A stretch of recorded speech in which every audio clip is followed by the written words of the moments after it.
July 7, 1967, 2:14 a.m. The private zebra room at the Lenox Lounge, 288 Lenox Avenue. The air inside the lounge is thick enough to choke a man. A toxic stew of stale cigarette smoke, spilled bourbon, and the metallic tang of impending violence. Outside, the summer rain hammers against the neon sign, turning the Harlem pavement into a mirror of blood-red light.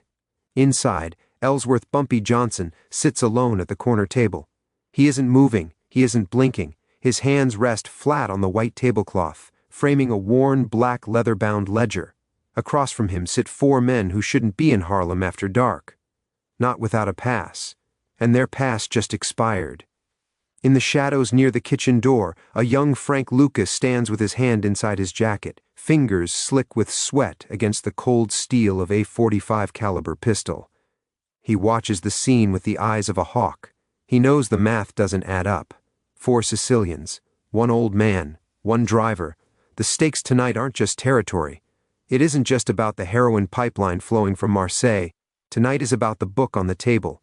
Inside that ledger are the names, addresses, and payoff schedules of 12 high-ranking NYPD captains and 3 judges. It is the skeleton key to New York City.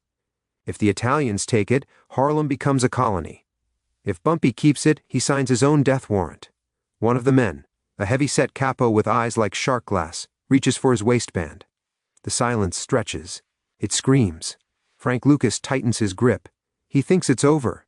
He thinks the old man has finally been cornered. He is wrong. 3 weeks earlier, the streets of Harlem were vibrating with a different kind of heat.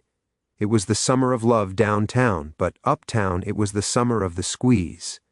Bumpy Johnson had returned from Alcatraz 4 years prior, stepping back into a world that had shifted beneath his feet.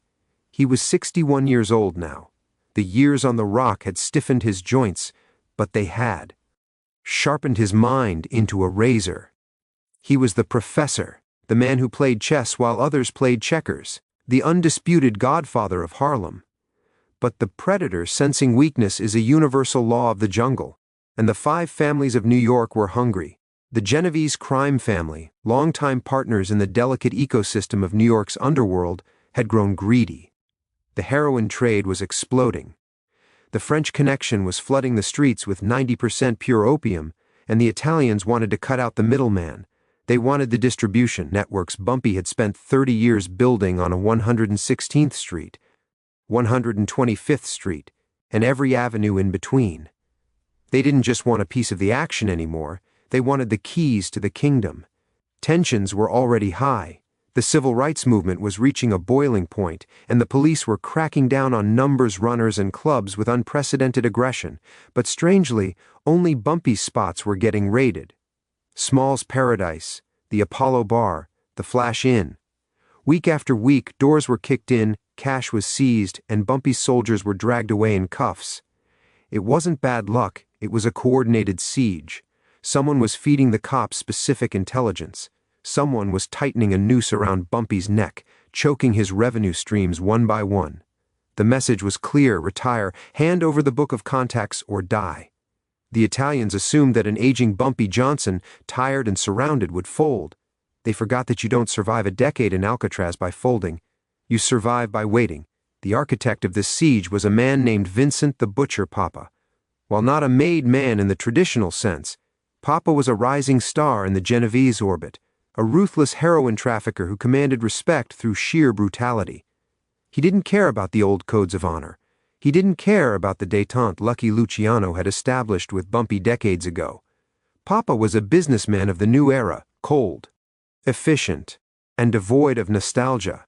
He was famous for a hit in Queens where the victim was found in 3 different boroughs. That was his signature, total erasure. Papa wanted Harlem. Specifically, he wanted the list of corrupt officials that Bumpy Johnson kept in his head and, rumor had it, in a black ledger. This ledger was the holy grail of the underworld. It contained the pad, the payroll of the NYPD's most compromised officers. With that book, Papa could operate with impunity. He could turn Harlem into an open-air drug market without fear of arrest. Without it, he was just another thug paying protection money. Papa had spent months dismantling Bumpy's infrastructure. He had bought off Bumpy's lieutenants. He had burned down a warehouse on 110th Street. He had sent a clear message by hanging a dead rat on the door of Bumpy's apartment in the Lenox Terrace. Then came the ultimatum, a phone call to the payphone at the corner of 7th Avenue and 135th Street. Friday night. The Lenox Lounge.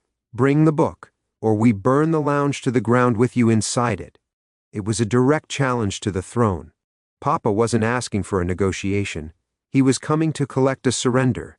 He was bringing 3 of his best shooters, men who had cleared rooms in Brooklyn without blinking. He had the numbers, he had the firepower, and he had the police in his pocket. He was convinced that Bumpy Johnson was a relic, a lion with no teeth left. The setup was designed to be a public execution of power, if not of the man himself. Papa chose the Lenox Lounge specifically because it was Bumpy's office, his sanctuary. To take the book from him there, in the Zebra Room, was to strip him of his crown in his own throne room. The night of July 7th was sweltering. The air conditioning in the lounge rattled and wheezed, fighting a losing battle against the humidity and the press of bodies in the main bar. The sound of jazz drifted in from the stage, a slow, mournful saxophone solo that seemed to hang in the cigarette smoke like a ghost. At 11:45 p.m., Bumpy cleared the back room. He sat at his usual table, the circular booth upholstered in zebra print leather. The lighting was dim, amber sconces casting long, dancing shadows against the Art Deco walls. At 11:52 p.m., Frank Lucas took his position by the service door. He checked his watch, he checked the sightlines, he felt the weight of the moment pressing down on his chest. At midnight, the front door swung open. The atmosphere in the main bar shifted instantly. Conversations died. Glasses stopped halfway to mouths. Vincent Papa walked in, flanked by 3 men in rain-soaked trench coats. They didn't look at the patrons, they walked straight to the back, their footsteps heavy on the tile floor. The smell of wet wool and expensive cologne followed them into the Zebra Room. Papa didn't wait to be invited. He slid into the booth opposite Bumpy. His 3 enforcers remained standing, forming a wall of wool and muscle, blocking the exit. "Ellsworth," Papa said, his voice like grinding gravel, "you look tired." Bumpy didn't smile. He didn't frown. He just watched Papa with those heavy-lidded eyes, his face a mask of stone. "I'm not tired, Vincent. I'm patient. There's a difference." "Patience is for men with time," Papa sneered, placing a heavy gold lighter on the table. "You don't have time. You have tonight. Do you have the item?" Bumpy slowly moved his hand. The 3 standing men twitched, hands diving into jackets. Bumpy ignored them. He produced the black ledger from his lap and placed it gently on the white tablecloth. The room went dead silent. You could hear the rain lashing against the glass. You could hear the ice melting in Bumpy's untouched water glass. "There it is," Bumpy whispered. Papa's eyes widened. Greed flashed across his face, naked and ugly. He reached out, his fingers trembling slightly. This was it. The keys to the city. "Wise choice, old man," Papa muttered, his hand touching the leather. Cover. At 12:08 a.m., Papa opened the book. He frowned. He flipped a page, then another, then another. The pages were blank. He flipped frantically to the middle. Blank. The end. Blank. The only thing in the book was a single playing card tucked into the very last page. The Queen of Hearts. Papa looked up, his face twisting into a snarl of rage. "What is this? Is this a joke to you? You think this is a game? It's not a game, Vincent," Bumpy said softly. The temperature in the room seemed to drop 10 degrees. "It's a lesson." "Kill him," Papa barked to his men. "I wouldn't," Bumpy said. His voice didn't rise, but it carried the force of a sledgehammer. "Check your pockets, Vincent." Papa froze. "What?" "Check your pockets." Confused, Papa reached into his suit jacket. He pulled out a folded piece of paper that hadn't been there when he entered. He unfolded it. His face drained of color, his mouth opened, but no sound came out. The room held its breath. The 3 enforcers looked at their boss, unsure, their hands hovering over their weapons. What Vincent Papa didn't know was that Bumpy had been 3 steps ahead since the first raid on the Flash Inn. Bumpy knew the raids were too precise. He knew there was a leak. But instead of plugging the leak, Bumpy had used it for 3 weeks. Bumpy had been feeding false information to the very cops Papa thought he owned. He had allowed the raids to happen to build Papa's confidence. He had lured Papa into the open. But the real move happened 6 hours ago. While Papa was preparing for his victory lap, Bumpy's associates had visited the homes of the other 4 heads of the New York families. They delivered packages. Inside those packages were photocopies of the real ledger. But it wasn't a list of Bumpy's payoffs.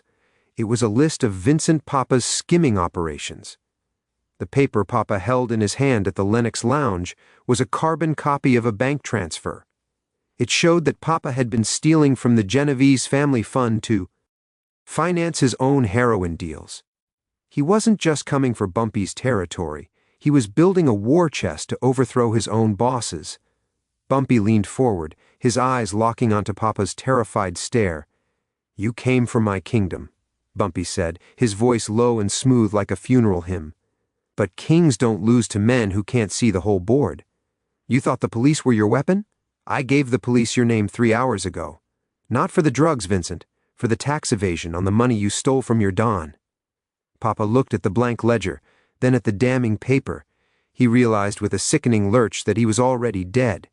The phone call had already been made.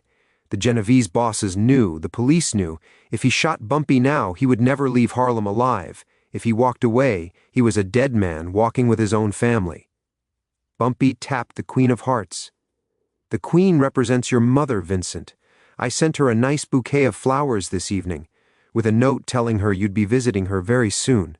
Don't disappoint her." It was a masterstroke of psychological warfare. Bumpy hadn't used a single bullet. He had used information. He had used Papa's own greed and treachery against him. He had turned the hunter into the prey, and he had done it without standing up from his table. Vincent Papa stood up. His legs were shaking. The arrogance was gone, replaced by the hollow look of a man who has heard his own coffin lid slam shut. He didn't say a word. He couldn't. He signaled to his men with a weak wave of his hand.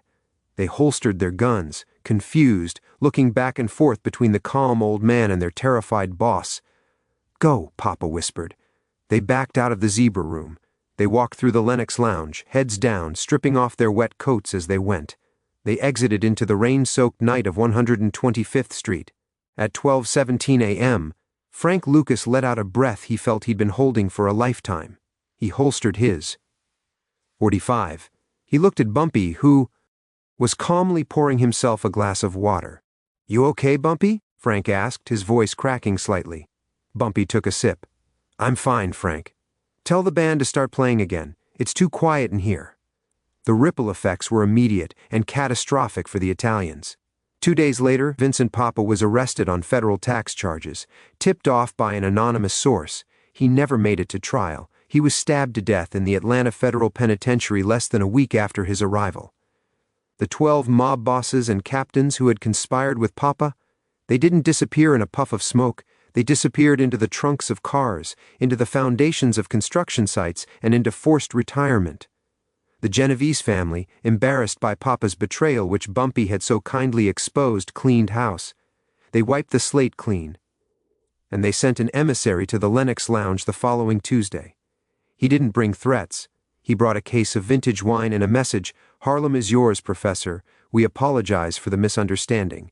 This confrontation at the Lenox Lounge wasn't just a gangland skirmish. It was the final masterpiece of the old school. It proved that in a world of machine guns and brute force, the sharpest weapon is still the human mind. Bumpy Johnson died of a heart attack at the Wells restaurant 1 year later, in 1968. But that night in the Zebra Room cemented his legend. He showed Frank Lucas, and the world, that true power isn't about how many men you can kill. It's about how many moves ahead you can see. It's about leverage. It's about knowing your enemy better than he knows himself. Frank Lucas would go on to take the heroin trade to heights Bumpy never imagined. But he admitted years later that everything he knew about survival, he learned in that silence at the Lenox Lounge. Real power isn't loud. Real power is sitting at a table with an empty book and making 4 killers back down.